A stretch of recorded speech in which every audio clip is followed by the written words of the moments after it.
नमस्कार दोस्तों। संसद जिसे हमारे लोकतंत्र का मंदिर कहा जाता है, आज वही सदन हंगामे और आरोपों का अखाड़ा बन गया है। हाल ही में एक गंभीर मुद्दे पर चर्चा के दौरान संसद में बीजेपी और तृणमूल कांग्रेस के सांसदों के बीच जोरदार बहस हुई, जिसमें मोदी चोर और तृणमूल चोर जैसे आपत्तिजनक नारे लगाए गए।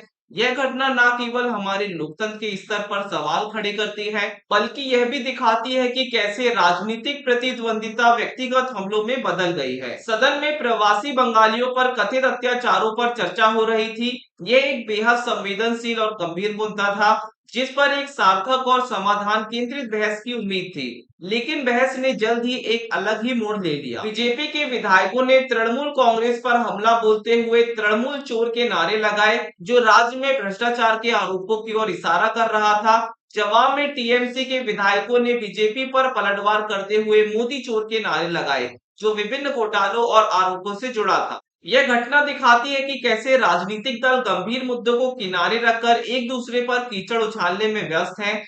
जब संसद में ही इस तरह की भाषा का इस्तेमाल होता है, तो यह जनता में क्या संदेश देता है?